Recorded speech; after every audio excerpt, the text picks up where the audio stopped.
at this point, so it's pretty confusing. But we should be in very soon. There we go. Picks and bans are up on the screen. Yeah, for anyone who's just joined us, the band champions are, well, I guess you could say troll bands, because we're already gone into the game once already, and we had some problems in the fact that they disabled spectators. So now we're going into this once again, and the champion will be the same, so we'll see what happens. Apparently there was some action messes before they had to remake, and apparently TCM was saying that it went rather well for them, so we'll see if we have a repeat this time round. Well, that does suck, but the rules are rules of Pulse, so even that being said, if you go into a game without spectators enabled, obviously you're going to have to remake the game. I mean, that's just the way it works. It's down there in the rules, so it sucks for them, obviously, but if we couldn't have got them to remake, we would not have been able to cast this game, and it would have went completely by without anything happening. So, obviously, from you guys watching this as audience members, I'm sure you're certainly happier that we did get this remade, and as casters we are too, Pulse. It's always a terrible feeling to miss a game, especially this caliber of teams.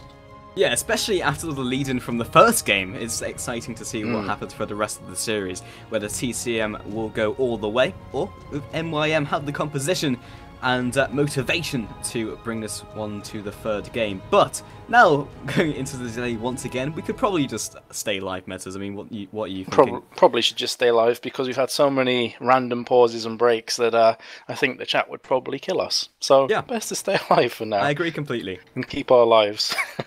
A question to you, Pulse. I don't know how familiar you are with the changes coming into Season 4, but what are your thoughts on the support changes in particular? Because there have been a couple videos circulating on YouTube with some of the information, and I'm just curious, obviously as an analyst yourself, how that's going to impact the meta going into Season 4 itself. I think the biggest changes are just the fact that the supports are no longer going to be ward mules, and therefore they'll have more gold to spend. I'm not sure if there's going to be changes to how expensive wards are, I don't think there is, but there's going to be a limit on how many you can place, also how many vision wards you can place, which is now only 1, and they'll have more hit points. So what would be interesting to me, not just from a support perspective, but from every lane, they're going to have to fight over vision. I'm not sure who's going to be dedicated to that, because the jungler will most likely run the new trinket, which will destroy wards. And it will be very difficult for laners to actually go out and then be stopped, like basically stop CSing just to control vision. So I think we'll see more actions between junglers, and I feel that that might change the type of junglers that we see, Metas. I feel like at the moment, yes, we have very strong early game ganking junglers. Maybe we'll see stronger duelers, so the likes of Elise. Yeah, and it's also pretty interesting that you can only pick up 1 gold per 5, gold per 10, sorry, item. It's either going to be Cage's pick, or I think it is the Philosopher's Pebble that builds into Philosopher's Stone and Cage's Lucky Pick, and then to Shrelia's and the True Shard of Ice combos. So you can only take one or the other, and dependent on what you pick up, obviously will change the playstyle in lane. It will change some of the passives that you get as well, and therefore it's kind of different choices for different styles of supports, I feel. Yeah, we could definitely see a meta shift in terms of the champions that are being picked, especially supports as well. We might see players taking support to itemize well, not just that they're very strong early because of their base damages and what they offer in utility. We might see more of Annie because she gets power from items, and she'll have more of that gold. So we might see support actually brought in there if they can have like a more sustained laning phase and then actually be a large damage threat themselves. I mean, that's one of the biggest reasons people start to build Morellonomicon on Zyra, is because that's essentially all you needed, because her base damages were so high that you could still deal damage when you got to late game. Yeah, definitely the case. And also to just answer a few people asking in the chat about these bans, this is a remake. If you have just joined us, we had some issues with Spectator not being enabled, so they have just quickly gone through the picks and bans again. Thus, we're not having the same bans as last time around, and you wouldn't normally see Quinn, Dr. Mundorf Hero banned. Going to be honest with you, Pulse, that would be a bit of a curveball if they were legit bans. Indeed. I believe we saw Quinn being played a couple days ago, Metas, in one of the taunts we were casting. It wasn't myself casting, I can't remember if you were, but we saw Quinn being played, and it was a bit curious. I don't think Quinn is particularly strong at the moment when you compare her to a lot of other AD carries, and we're just being told by our producer that we can now join the game. Yes, we can, and it's actually allowing us this time. Like hostess. Yes, because Good Guy Pulse didn't make the password really easy. No, not at all. I'm going to just skim over that one. So yeah, we are into game number 2 now, ladies and gents, between TCM and MeetYourMakers. If you have just joined us, MeetYourMakers lost the first game, fairly comfortably in the end to TCM, who really did just bat down the middle lane and just run with it. And now Terador's volley bear was 10-1-9 at the end, was absolutely colossal. No one could kill him. He's pretty much running rampant through the middle of team fights, and he just wasn't going down. Yeah, it was definitely something fearsome to behold, and this time we'll see the volley bear once again. We'll see if they can kind of keep that cycle up where they constantly steal these buffs away from them and continue that high amount of pressure that they exerted in the first game. So this time, MYM know exactly what's going to come their way, and we'll see if they can react to it. Yep, it doesn't look as though either team is going to bump heads just yet, though, Pulse, although both being aggressive in different positions. So you're going to have the blue team of TCM going up to the red buff of the purple side, MeetYourMakers, where it's pretty much the role reversal. MeetYourMakers opting for this lower river area, may very well go in for the late invade. Yep, however, TCM was sitting right on top of a ward, so MYM will know exactly where they are. It just depends whether they want to react to this or go for a jungle invade themselves and trade up these buffs. They realize that they can't have a repeat of the first game in which they lose their first buff and it's just a complete snowball, and every buff after that will be secured with high vision and high mobility and great team fighting, especially in small skirmishes. So MYM can't afford to let that happen, but they're still waiting around to see what the next players from TCM, now seeing they're going to be heading out of the jungle, we'll see what they do themselves. Well, it looks like a delayed invade here for Makata, Makla and Libic potentially on the cards. Or they're just kind of feeling their way out and trying to get as much information as possible for their own blue buff. But they're actually going to be doing the latter. What they could do, we've seen this quite a few times, Pulse, is that the duo lane at bot for purple hides in this tri-bush, hoping that the duo lane on the opposite side has helped out red, comes down and get that first blood. Unbeknownst to them, however, Volibear's actually starting on blue. So Barney D and Matroco should be just fine here. And in turn, MeetYourMakers is going to try and steal away with this red buff. Yeah, MYM are pushing on up, and they're going to steal away this red buff, so they actually get the early game advantage. I'm not sure if they have the knowledge yet. In fact, they'll know as soon as Makla and Libic pass over this ward, and this is going to tell Volley that he has to go for an invade himself, and we might see a strong push from top lane and mid lane just to get those waves pushing so they can go for the invade themselves. Yes, we are going to see what the communication is like, and indeed Volibear instantly starting to move his way towards the red buff on the opposite side. That being said, though, there is a ward down here, so his position is known. Now Terador is in a fairly sticky position, but Makata's actually going back for his blue, so seemingly okay with trading away buff for buff. That's interesting. I'm surprised that Lee Sin didn't just go straight up to his own red buff and then just collapsed on him with the rest of his team. That's definitely something that would have been on the cards, but they want their own lanes to be winning. Top lane comes in with some action. It does. Kuban should be fine. He did have to burn his flash, however, and JWoww using that ignite with the engage. Bot lane also some flashing up from Matroco, who very nearly falls on the Ashe. Interestingly enough, has cleanse, not barrier, and it's because Ashe isn't the most mobile of AD carries, doesn't have an escape. Makes a lot of sense. Yep, Terador sitting in the wings in the top lane. Lee Sin's going to head around the side. He probably knows where he is right now. He's actually going to check the brush, hits the Q onto Terador. Doesn't really want to go in there with the bear, but he's going to come in with Kuban. Yep, Sonic Wave, Resonating Strike, both connected. Rolling Thunder, knocking back Kuban, who remember has no flash. That's going to be first blood coming in. However, early retaliation from Makata. Can he get back to his tower? One downside for JWoww, doesn't have a great deal of mana. And with a safe gone, going to be 1-for-1 trade. First blood, however, coming in on the side of TCM.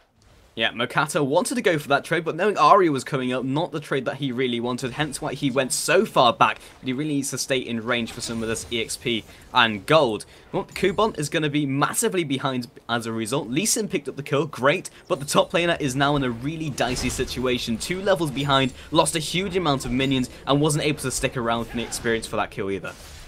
Yep, absolutely. So not looking too good for the top lane, and this wouldn't be the first time. Game number 1, Pulse, I'm not sure if you were watching it all, but Kuban fell a long way behind. One stage around 15 minutes had 1-4 scoreline with 57 CS. Really brutal, and looks like they're just going to rinse and repeat with that pressure at the top. Yeah, they've gone for exactly the same lane matchup and really haven't done anything else to really stop that from happening. Lee Sin went for the counter gank, it just didn't work out, and this is kind of what we saw in the first game metas. They went for the right plays, they met them at the right places, but they just got outplayed mechanically and they just fell further and further behind. We'll just have to see if MYM can be there first and be the one instigating these trades instead of the ones having to react and play reactively to to CCM. Yeah, I always feel MeetYourMakers are better calling the shots and making the plays themselves, so fully agree with you. I think they want to be in a position, especially with Lee Sin, who's a very aggressive jungler, especially alongside Makata, to make big plays. Bot lane Barney D has been harassed from the piercing arrow and just the all-out brutality that is Fiddlestick support, and he's going to have to back on off. Very scary lane actually, Fiddles and Varus together. It's kind of underestimated how much damage they can put out and how much CC they actually have too. Yeah, if Fiddlesticks actually lands the Terrify onto that lane, it can get very difficult for them, but Ashe and Zyra are very difficult to get near, especially as Fiddlesticks, who has to essentially walk towards them, doesn't have a gap closer. Varus can poke with his Q, but that's essentially all he can do.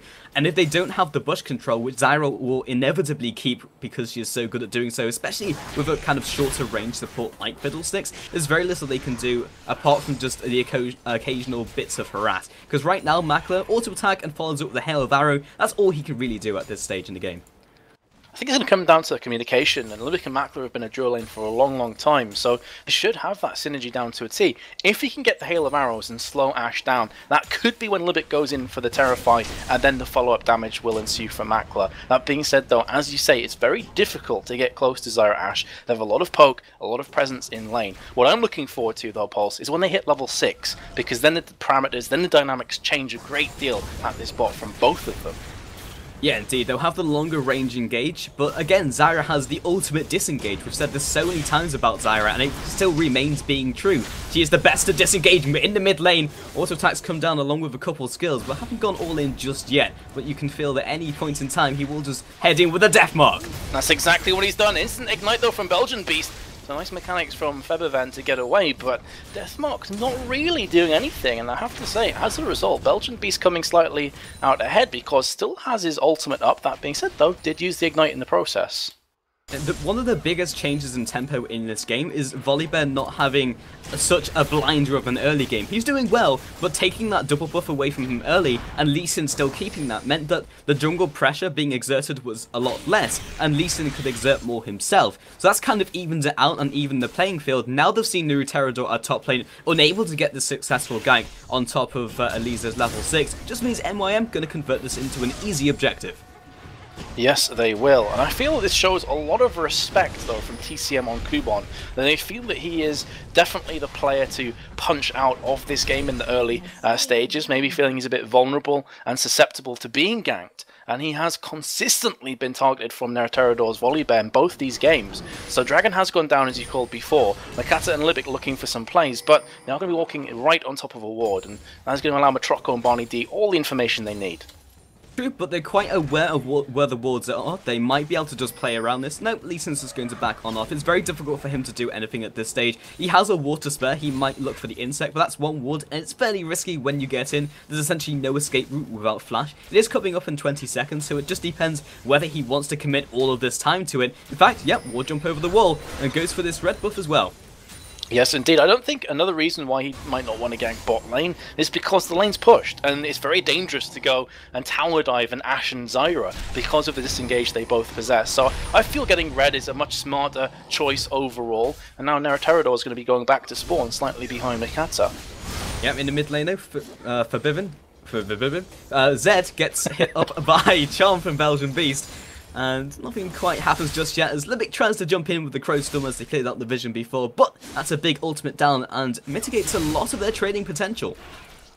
It does indeed, and we kind of got that standstill. A different pace game to game number 1, which was over very quickly at 25 minutes, with TCM batting down the doors and forcing the surrender out from MeetYourMakers. But this time around, as you said, Volibear's not had as much presence globally across the map. He's not been able to get those successful ganks off. And that is one of the main reasons why this is just the 2 kills after around 9 minutes, whereas the previous game we had 5 or 6 at this stage. Yeah, and that's going to suit MeetYourMakers down to the ground. However, Mokata jumps into the top lane. Looking to retaliate here. Cubon's had enough of being ganked. He now wants to be the Hunter. Going on JWoww will be taking down that kill alongside the Equalizer. So important play, I feel, from Cubon's going to get him slightly ahead. Yep, Kubon's going to be very happy with that result, and this type of pace of game really suits MYM. The first game, they weren't able to really hit that damage spike that they really wanted. There was no point in the game where they could come back and you say, okay, this is the damage spike that they need. This is the curve that they've hit so they can go for a team fight or go for an objective push. We never saw that. This game, though, they've got more time to do it. Ruterodor waiting in the wings. Mokata, gotta be very careful. He certainly does, because it's not looking too good for him. That being said, though, going to be Resonating Strike, not quite what I was looking for there. Resonating. It's the Sonic Wave Resonating Strike combo, or the Resonating Strike as we're going to call it from now on. Charm will be landing in mid though, and Febevan is taking lots of damage. May have to back away here. Needs to be careful. Yeah, and it's kind of funny because even if Zed hits very critical health, he can just jump back in. He's got the invulnerability to juke the right skill shots. He can definitely lend himself towards ganks as well from Lee Sin if he's able to do so. But Deathmark and the rest of his combo, he can lay that down so quickly. Get in, get out, and then they die regardless. But the Spirit Rush comes in. Oh, he's going in deep here. Deathmark used instantly afterwards. Will Zed be falling? Yes, he will. But man, oh man, was that close. And they get the assist on top of that, so Mokata is going to be standing mid, going to soak up some XP, and I'm pretty sure that going into that, Belgian Beast thought he had a free kill there. Yeah, indeed, and that's exactly what we were just saying. It's very scary to play against that, as he can lay down that burst in an instant.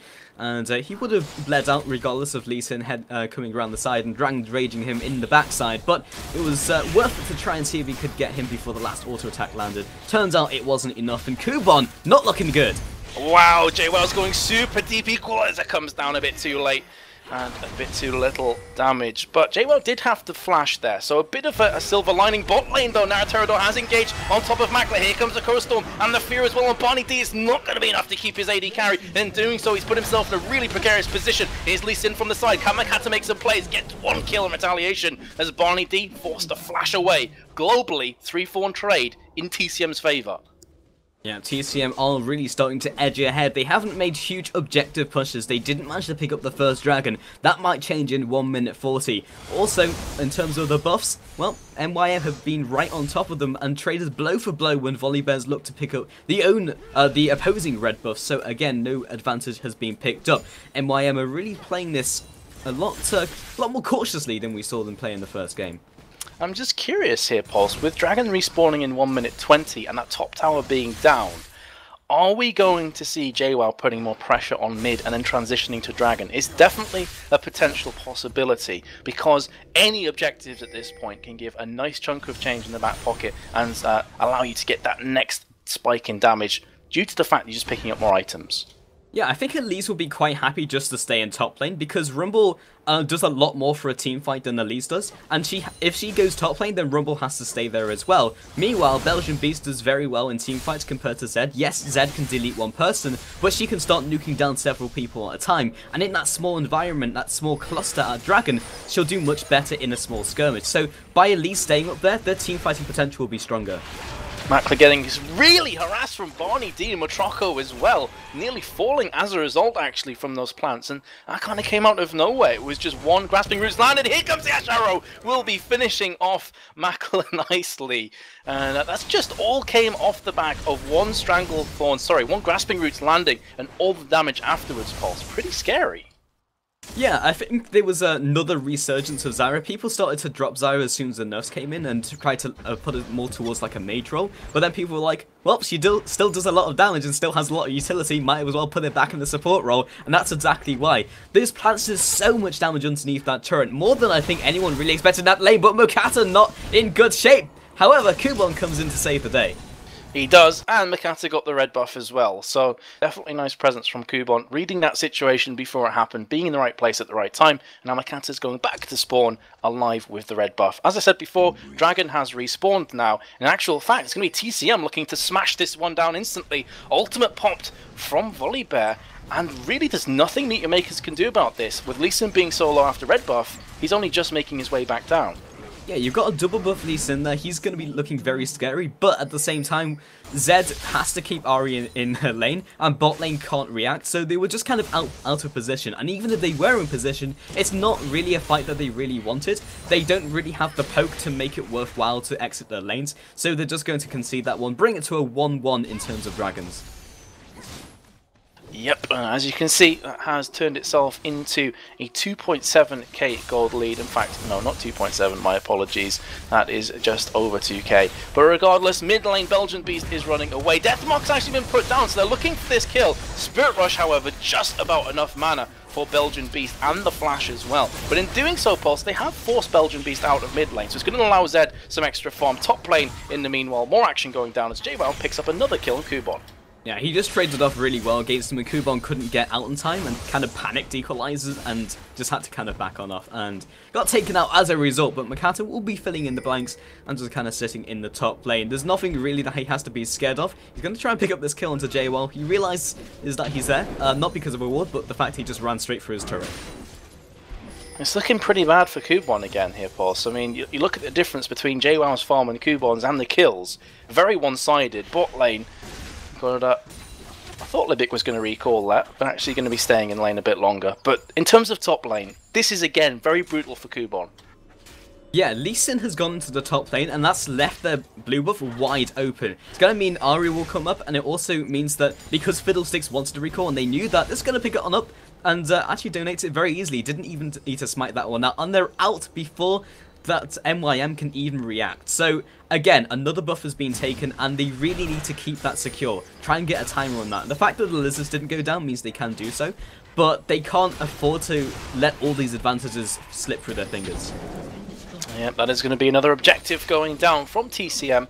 And it's just kind of going from bad to worse. And remember, MeetYourMakers lost the first game. This is a best of 3, so if they were to lose this game, they are down and out of the EUS Challenger Series number 15. And TCM will progress through to face Avalanche Prime. Top lane, looks like Febiven wants to make some plays alongside Kubon to try and stop this onslaught from JWoww, who's so far ahead. The Cocoon comes out, and they need to be careful. Deathmark will come down as well. It needs to be repelling away, however. Going to be popping back down again. Can they do the damage? The answer is a no. Meanwhile, a bot lane. In fact, mid, that is going to be another kill, so I'm going to switch there right now. But too little too late, because already Lee Sin has fallen.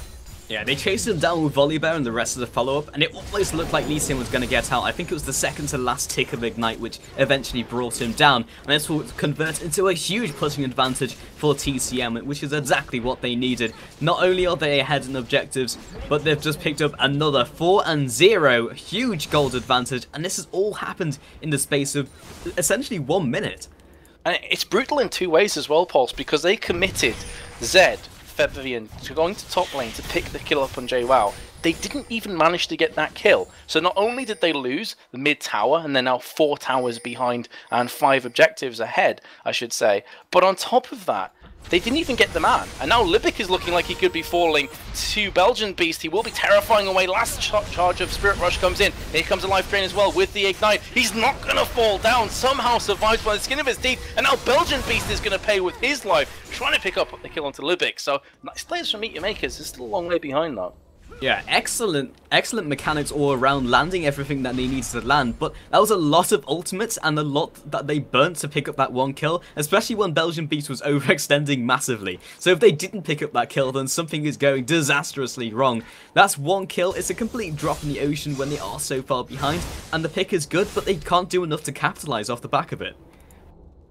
I can only imagine how frustrated Belgian Beast was there though, Pulse, because Fiddlesticks looked dead and buried, duked out of one of the Orbs of Deception, I believe, and narrowly survived with the Life Drain, with the Ignite ticking down on top of it. So he was a very lucky Fiddlesticks there. Regardless though, kills are all that matters in that situation, and he came out on top. So did MeetYourMakers. As I said though, Pulse, they're still a long way behind. Neither of their mid towers stand. Going to give global presence to TCM, going to be able to go through these jungles whenever they so choose. Arrow comes down from Ash, not going to be connecting. Now, it's worth it just to throw it out. They're at the stage where they don't necessarily need to force fights, and because Dragon is still a minute away, you might as well throw it away. But Libic comes in with the Crow Storm. Can he trade off against Barney?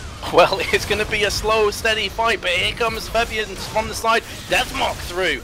Nice mechanics to get himself out of dodge from Naruterodor's Volibear. So they do get the pickup and use 2 ultimates on top of that. But Barney D's going to be dead for 20 seconds. Again, Kubon falls to the hands of Elise. Top lane now, Elise is going to be looking to even up the odds and will be getting the shutdown onto JWoww. But in terms of, that was a 1 versus 2, and JWoww nearly came out ahead.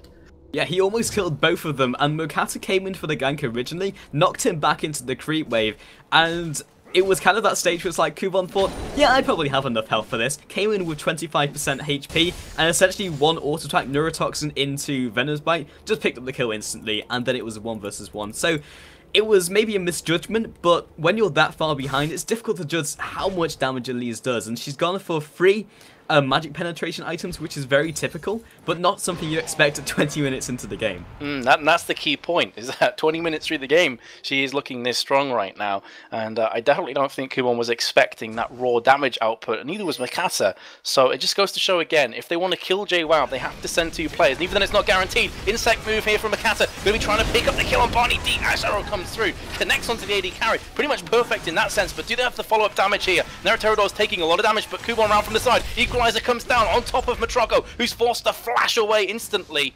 The cleanse is still available, and it's going to be a 1-for-1 trade with both the supports falling. I felt like if the Equalizer had been held onto and then Rumble came in first, then equalized behind them, it would force them back into the fight. As it was essentially saying to them, well, here's your disengage, and then they just walked on out, because they could have carried on fighting that, and Q will just slightly miss Terrador. Meanwhile, Forbidden coming in from the side, doesn't have the vision, but he realizes they're still there. Dragon will be the next point of contention. It just, we just have to wait until we see one of these teams at least try something, in terms of picking it up, I should say. I don't know what happened to my Inglando. Nice one, Inglando, bro.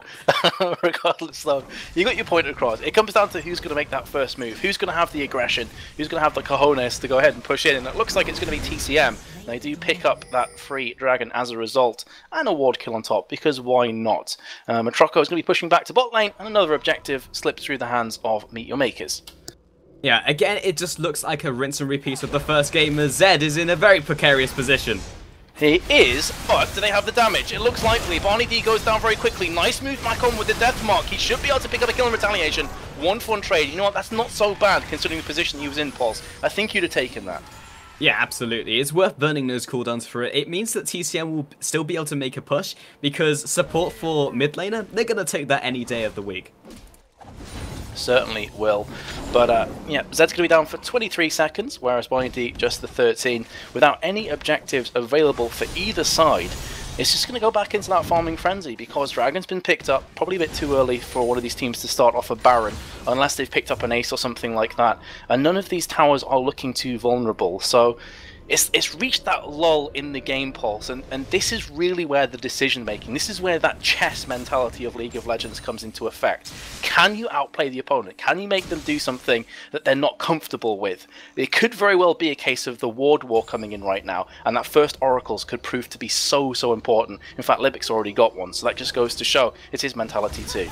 Yeah, MeetYourMakers are very restricted in terms of how many decisions they can make because of how far behind they are. Grumble's not doing well in the first game, but Libic wants to make some plays happen, but in turn just kind of farms minions. Yeah, surprise party that didn't really turn out to be much of a surprise for Belgian Beast, and he will just back on off. So Crowstorm is going to be down for the next 130 seconds. Pretty long time, actually, on that Fiddlesticks cooldown. This could be the time for MeetYourMakers to actually play a bit more aggressive on JWoww. 1 versus 2 again. Can he escape? He's been making some beautiful plays thus far. Repel into the flash. Not going to be the Q landing. And in actual fact, do Makata and Kuban want to chase on, because you can see the entirety of TCM starting to push up. 3 players strong. Dragon's Rage through. Not able to kill JWoww. Finally goes down, but it looks like it could be at the cost of a couple lives here. Barney D flashing in. The arrow will be missing, however. Nice Terror 5 from Libic onto Matroco to push him backwards, and suddenly all hell breaks loose at top lane. Now Terrador flashing in, going to be trying to pick up the kill on Libic, but in the meanwhile Makla running away, trying his best to escape from this situation, safeguarding back onto the ward. Finally Chain of Corruptions gets used, Stranglethorns comes up, but looks like MeetYourMakers is going to be okay. 1-for-2 trade, however. Yeah, you could tell in TeamSpeak everyone was just shouting we're on our way, and Elisa's play right there was just to juke in out of the brush, make sure she survives as long as possible, do as much damage, and then just to collapse onto them. Worked so well for TCM, means they can make a push into the top lane. Bot lane, however, trade comes in. Oh, 2 mid laners duking it out at bot, and that's going to be a 1-for-1 trade with a lot of summoner spells burnt in the process. It's Ignite from Ari, and also the Ignite from Zed. Top lane, more action happening. 2 versus 3, but Volibear is very low hit points. Makata jumping in, being hyper aggressive, has Makla behind with a piercing arrow. They're going to take down a 2-for-0 with a double kill going into Makla. Yeah, spectacular. He will save the day, but Mokasa's got the ward jumps. He's still got more wards in his arsenal. Will Bonnie D get away? The answer is looking to be fairly unlikely, but once again, he's picked up the vision, and Mokasa can't follow up. Plant's too strong, and Mokasa just has to kind of hang his head in shame. He's like, oh, actually the kill was never on. But with Zyra have to recall, they could actually push top lane. Doesn't look likely though, actually. Makla's going to recall instead. Yeah, they don't really have the warding in the top lane because all the action has been centered around kind of the mid lane, the bottom river, and really about the dragon fight. So they don't really have the vision in the top lane to really say definitively that we can go for the top lane. Because Aridaichi would have come back from base, because Elise was coming back into the action, it's not really a risk that they want to take, especially when they're definitely not in the driver's seat. Alright, well, we are now in the fray in terms of mid-game for both these teams. I'm curious, Pulse, if it goes to late, which of these comps do you see coming out on top? Honestly, they're pretty even when it comes to late game. In the mid game right now, I still see TCM winning, not only because of their huge lead, but because of the champions they're running. Like, Elise does very well. Magic Pen always scales very well into the late game regardless. And they're realizing how far ahead they are and being like, well, might as well just go for Baron. When we get into late game, maybe MYN have a chance, but not if they fall behind on the back of a Baron. And they don't have any idea this is happening. There's no wards down. Bonnie D has an Oracles. And TCM are strong enough to pick this one up. Question now, can Mokasa pull off the steal of a lifetime? It's going to come down to this. He's very close to dying. Volibear will be picking up that Baron. But is it going to be at the cost of a few more lives here? Mokasa is trying his best to keep himself alive. Makler, I should say. Double kill from Ashe in the meanwhile. 2-for-2 trade. But with that Baron going down in the team of TCM. That being said though, Pulse, Favision's going to take this opportunity to just push the bot, I should say, extremely hard. Could actually pick up this inhib tower. Yep, MYM, they just need to make the right call, and that's just to stop them from recalling as long as possible. They didn't manage to quite disrupt the Ashe, but for Viven, he's still going to pick up the bot lane regardless, and Ashe has to be so careful. Oh, Ashe is going so incredibly low and will be falling. So beautiful play from Zed. Not just getting the AD carry off the map for the next 37 seconds, but in doing so picks up that inhib tower. And I have to give props as well to both Kubon and Makler for keeping the remainder of TCM busy at the top, not allowing them to recall and allowing Favemian to just push bot lane to his heart's content. Yeah, what do they have in response to a team who is vastly ahead? They have the split push from Zed. Who can duel him? Basically no one. He's ahead of the curve. He can kill their mid lane, and we've seen that before. Now that the Zhonya's has been picked up by Ahri, maybe not so much, because by activating the Zhonya's, even at the start of Deathmark, it still mitigates the damage. That could be one of the linchpins in that split pushing scenario. Even so, for the short term, that's helped them out massively. An exposed inhib when you're this far behind, exceptional. Yes, and it's a bot as well, so if they can somehow get that split push into effect, in fact, hold that thought, because here comes JWoww from the start. Oh my god! What was that damage? First damage on Varus was disgusting! I need to go take a shower after that. But Ahri jumps back in, picks up the second kill and the third kill looking likely, as Libit goes down for the double. I was just about to say, if they can take the bottom inhib, they're in good form, but I didn't take into account that JWoww would melt off Varus's face. Yeah, it looked like JWoww has been doing very well through this game. We've only really seen him pummeling down the top lane that is Rumble, and Rumble's going to, in fact, use his equalizer just to bring down the wave. But now that he's been introduced to the rest of the map, he is destroying people. Oh man, I'm still reeling after that Elise damage. As an AD carry myself, that actually hit me right in the feels. Because Makler could do nothing about that. He wouldn't have expected JWoww to be encircling from the back, flanking around, and then definitely would not have been expecting that burst damage afterwards. Also running cleanse, I didn't even have the barrier to mitigate some of that damage. Just an insta-kill. And as a result, you can see that this push from TCM, taking down that middle inhib, really evening it up in terms of presence across the map. Yeah, now the inhib going down, it's not like MYM can do very much. It's put them into a situation where it reduces their options once again, like we saw a couple minutes ago. They just have to sit inside their base. And now with their shell being broken, then they don't really have the option of kind of sitting underneath their turret and trying their best to essentially clear the waves and just stall it out and then go to that late game scenario we were talking about before, Metas. They don't have that option available to them. So it's basically bring Forbidden back into the bot lane, see if he can split push this one out. But now they have an answer to Forbidden in the form of Ahri's, and especially because she has that Zhonya's and that burst damage. So it's a difficult scenario, and it's going to probably just come to come down to seeing whether they can pick someone up, such as Bonnie D when he's trying to ward. Yeah, speaking of picking someone up, goodbye. Bonnie D is dead, and there is not too much you can do about that. That being said, though, Deathmark is going to be down, could actually engage off this. Look how tanky, look how big this Volibear is. Now Terrador is just rushing through. This is a carbon copy of last game, forcing both the cleanse and the flash from Makler, so he's going to have no more summoners available for the next few minutes. Now that being said though, Volibear's going super deep, needs to be careful. Dragon's Rage has been used again, the burst damage is absolutely astronomically huge. JWoww does get Chain of Corruption underneath that tower. In the meanwhile, Kubon is pushing the top himself, and they've not been able to pick up a kill. Though... Yeah, Sorry, go ahead. We're just waiting for Zed to maybe make something happen. But yeah, we're just looking towards MYM to make something happen in terms of a play, or for TCM to slip up. And that's the only real opportunity for the rest of this game here, Metas, is to wait for them to trip up. And it doesn't look like that's a likely scenario, such as we saw in the first game. But we could see them just kind of turtle it out. They've only got this outer turret to really stand by. And, well, Nuru Terrador, he's quite tanky, so I don't think they're going to have a problem diving this turret if they pick up a small advantage. Yeah, he didn't have the same level of early game dominance, but he is at the same kind of level of tankiness and survivability as well, Pulse. He can now pretty much just run under a tower, as we saw previously, and tank up 3 or 4 players plus the tower shots. He's that damn big. I was about to say before that with so many of them not dying but being low, that TCM could easily push this bottom second tier tower, and that's exactly what they did. So they are just edging ever further ahead. That being said though, Pulse, compared to game number 1, this is much closer. Game 1 was a stomp. This one is actually pretty close in terms of gold. Now Terrador's going to be Dragon's Rage backwards towards Kubon. Electro Harpoons both missing from Kubon there, which could prove to be the determining factor. Forced to use Equalizer, and here comes Makler from the side. Going to be a kill. Yeah, TCM are starting to trip up, they're starting to make mistakes, and MYM is a team who will take every advantage you give to them. So they can't afford to do this in the bot lane, though. The trade comes in with the top laner and the mid laner. Oh, nice grasping roots there. Is it going to keep JWoww alive, who's using the Zhonya's Hourglass? The Hex Strength will come in, actually, the passive, and that will save Fabian for a bit longer, but here comes Ash. Going to be a 1-for-1 trade, but a couple of assists going down in the terms of TCM. Yeah, and that's 3 people committed to the bot lane from TCM. MYM going to respond in kind, pick up the middle turret, and they're taking advantages back, and indeed evening up this game. So, putting them in very good shape indeed. And we might see this go into late game. I still feel that Forbidden is going to have issues the later it goes on, especially if Ari gets to the point where she gets another couple kills under her belt. But again, Forbidden's making it very difficult for them to respond.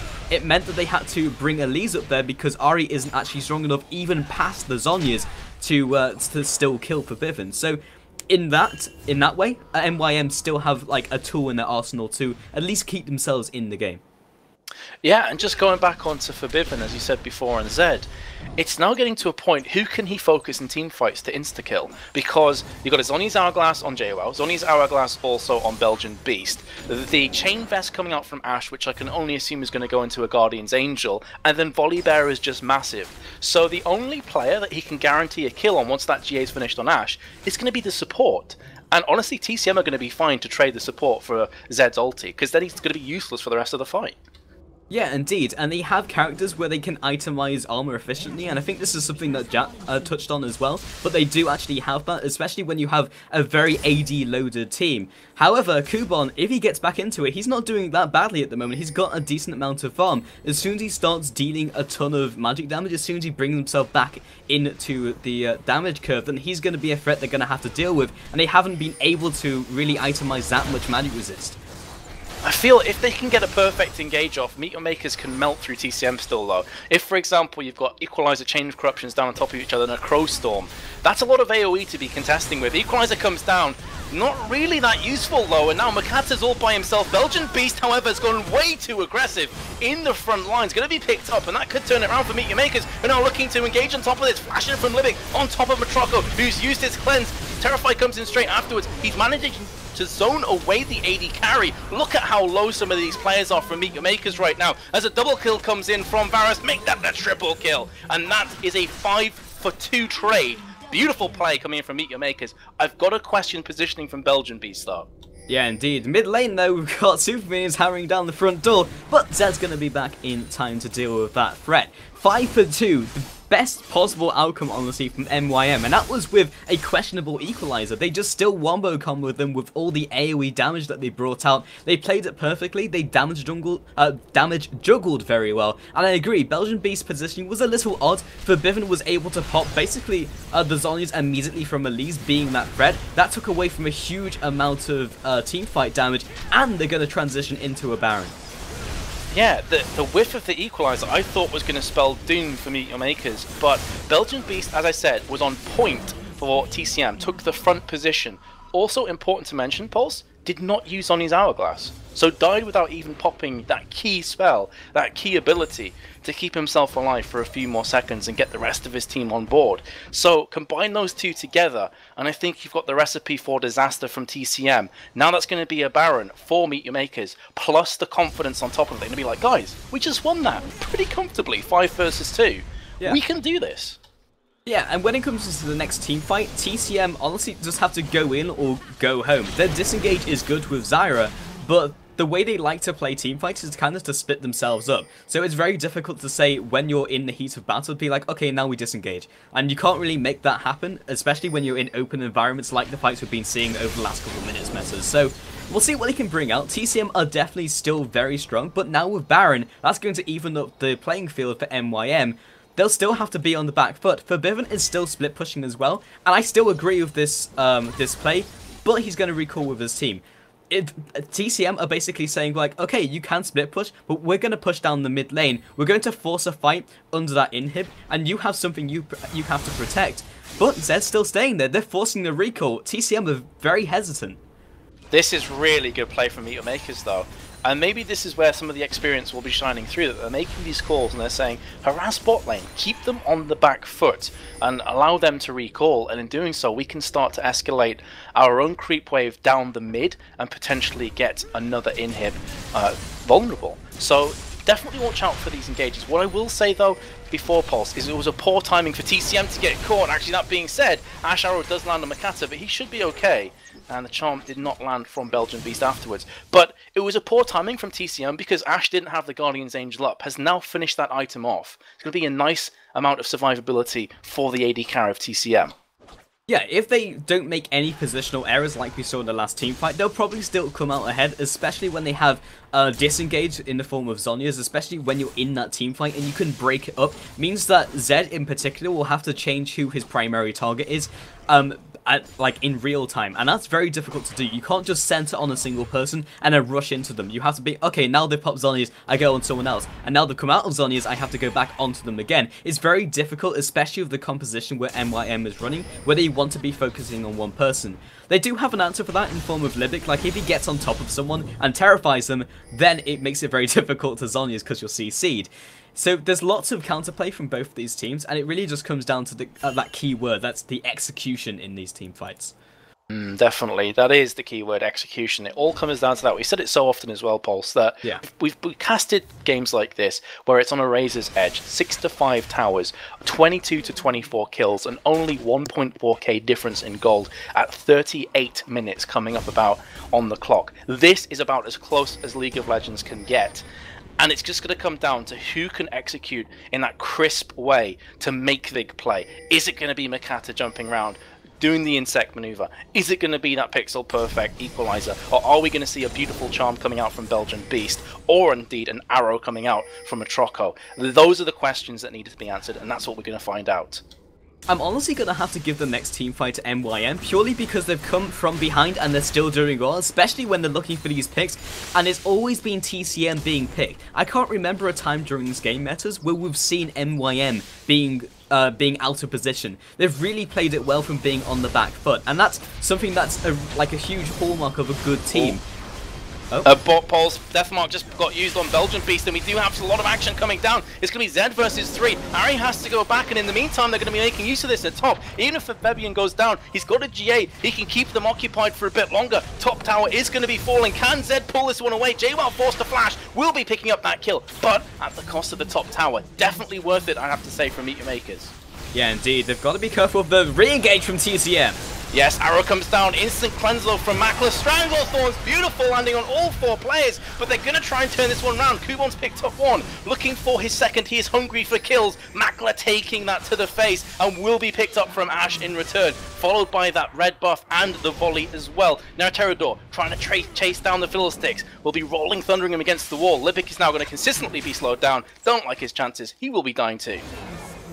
A very stylish kill at the end, using the red buff to pick that one up, and Volley sticking around to make sure he went down. 3-for-1 trade, they picked up the turret. It's going to be down to how far they can push with this 40-second advantage. Forbiven's going to be coming up very shortly. He'll have all his cooldowns, and he'll be able to eliminate one person, but the fact that they already still, or I should say still have the Guardian Angel up, and they have probably both of the Zonies by the time Forbiven gets back into the action, means he's going to find it very difficult to eliminate anyone before being killed himself. Yeah, I'm a bit surprised though, with Febiven going down at bot lane. I'm a bit surprised that TCM didn't take the tower. In fact, sorry, MeetYourMakers didn't take the tower and just back on off instantly. They kind of lurked around for a few extra seconds, and that's when the Ash arrow came in. If they just backpulsed, I honestly feel they could have got a tower and just waited for Zed to respawn.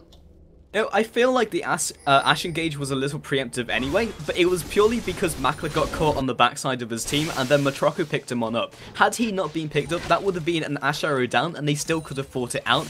And then they could have recognized that Mukata would be the, like, they could have recognized that Mukata was super low, so they could have just like backed on off. But they didn't see that because they had been re-engaged, and then they wouldn't be able to, they didn't have like a front line to really protect Makler from Matroko. The ass engage though, bro. Yes. It's too OP. I guess it was. It hit Varus in the backside, but at bot lane, Febiven and also JWoww are going one-on-one. Instants on his hourglass to negate all of the death mark, and Zed is going to be using those mechanics to get on away. I say that, but he's got an angry bear, and Ari coming down, flip backwards towards the sanctuary of his own fountain, but it's a long way to go. Not going to be taking this one down. Yeah, like, TCM are committing hard to the split pushes of Forbiven, but it's working out because there's nothing else to contest. They realize Baron isn't up yet, so why not just commit everyone to Zed? Make sure he dies. That's 50 seconds that he's going to be in the death chamber, and now they have control of the board, but Engage comes in for MYM. Surprise party from Fiddlesticks, an instant GA has been pumped from Matroko. Are they going to pick up the pieces afterwards though? Matroko is very, very low. Again, Stranglethorns coming to the savior of his AD carry, and now Matroko is turning this one back around. A 3-for-3 trade thus far. Matroko's pretty low. Makler's also up still. Both AD carries trying to keep their team in the game, but it's going to be MeetYourMakers coming out ahead with a triple kill. Piercing arrow to finish things off nicely.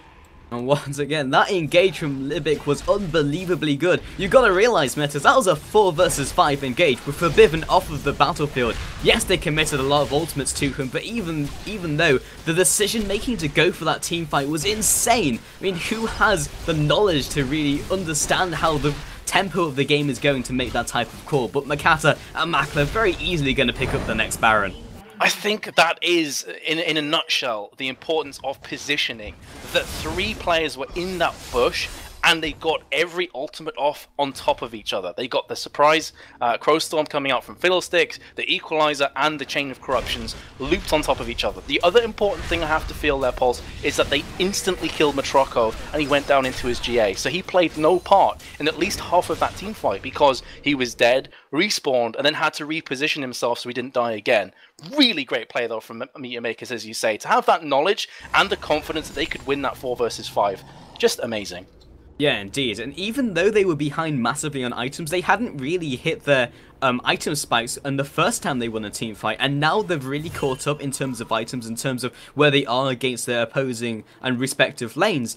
Then it doesn't look like they're going to really fall behind again. TCM won the first game because they were so far ahead. It didn't matter what situation they were in, they would still win out. It just looks like MYM are not only beating them mechanically in team fights, but also choosing team fights that really benefit them. And I think this is something we said at the start of the game, Metas. It's going to come down to whether MYM can be the ones who instigate the scenarios, and that's exactly what they're doing with the rest of this game. Yes, indeed. TCM are going to get a free dragon. And people asking in chat, I just had a quick check there. Why is Ash not building Infinity Edge? Well, I believe this item will be Infinity Edge. Got a BF Sword. The reason why is because Matroco wanted Guardian's Angel before, purely as a deterrent to Zed. It's so important that Ash does not die instantly in teamfights, and GA allows Ash to respawn, get back into the fight as we saw previously. It wasn't enough, however. With the Infinity Edge finished off from Ash now, huge spike in damage, going to be very dangerous to play against. Yeah, indeed. And, well, TCM is still grouping up. They want to gear up for a team fight. Ping goes down onto the bottom inhibitor, so they still want Forbidden to go for the split pushing. And why not, really? Because they've just won a 4 versus 5 without Baron. No doubt they can do it again as the Ash Arrow threads its way through the middle of MYM's 3-man push in the mid lane. So it's just down to MYM to pick the right fight, push out the waves. That's all they gotta do. Yep, scored a goal there, did Matroco, but fortunately it's not a great deal of time before it's, the Ash Arrow is back up, the Enchanted Crystal Arrow, just 60 seconds now. So it's worth a speculative try, I think, Pulse, because if you do land that, it's a 3 versus 5, you can actually win the game. If you miss, okay, kind of sucks, but you've only got to wait about a minute and it's back up again. Yeah, it's gotten to the stage where it's more of a throwaway ultimate, especially like a Gragas barrel. I mean, less so than the Gragas barrel, there's still 80 seconds on it, and they would really like it, especially if MYM engage on them and they want to disengage. Especially if Forbidden gets on your face, that's not something you really want, but they've gone for it anyway. Oh, Makata gets absolutely destroyed. Here comes the Crow Storm though from Limit. How much damage is it going to be doing? He's all by his lonesome right now. Volibear doing a great job of getting in up into the grill of Makla and forcing the focus on him. That is a 2 for 3 trade thus far in the fight. Makla, however, is very strong, looking to push down these towers. Febiven's forced to go back to spawn, does have his J still up, but again, 3 for 2 trade, not necessarily the greatest for MeetYourMakers. They do get a tower. Yeah, and that makes it completely worth it. And Makla realised that he could do a couple hits to the tower and then just back on off, and that's again all they really need. And that like once again, metas, they're picking fights that aren't necessarily good for them. Like last time we saw the 4 versus 5, they won that. They fought a fight underneath the turret, even though they didn't instigate that fight, they still won it. And it's getting to the stage where now TCM are so far behind that they can't go for any type of fight. So it's just a question of what can TCM do to come back into the game. They don't particularly scale better than MYM either, so it's now looking towards them, and they're in the same position that MYM were in earlier. They need to wait until MYM trip up, and I don't think they will, especially from the performance we've seen them give. I honestly feel that this game is like a seesaw. It's anybody's, and I can see Baron being the fulcrum. I can see it being the balancing point. Whoever goes to Baron when it respawns, which will be in a few minutes' time, whoever can win that fight and as a result get the Baron, if it's clean, will win. I can't see any more big engages coming about before then, unless somebody gets caught out of position or does something a bit silly.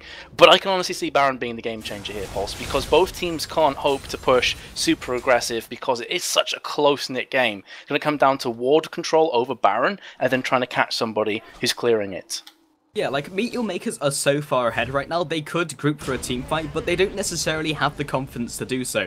Dragon isn't up, no objectives are really up, that's out in the open, and TCM can still defend very effectively. Like, now that the Guardian Angel is back up in Matroco, they can't say, okay, we can instantly delete him. It worked out in the fight earlier, as you said, because he had to reposition, as they took him out in a very dodgy position in the first place.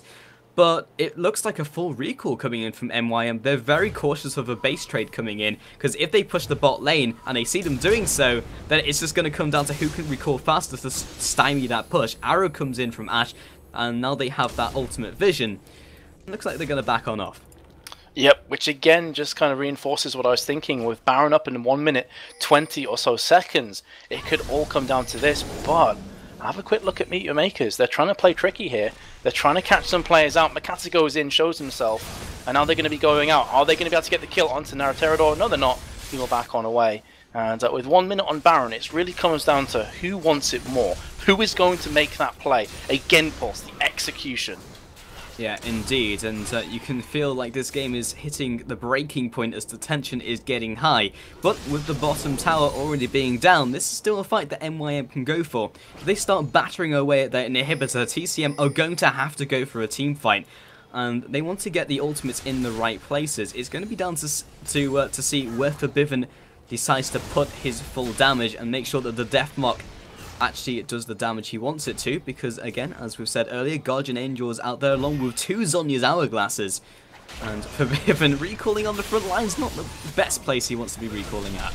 But this is where the support Fiddlesticks is at its strongest. It's at its biggest threat, in my opinion, is in these situations when you don't have a great deal of ward coverage, because around the corner could be the Crowstorm that changes the game. It could be Libic jumping on top of the AD carry and getting all of the follow-up damage from the rest of his team. So again, TCM have to be super, super careful here. This is why I was talking about before with the ward coverage. Who has the better vision control?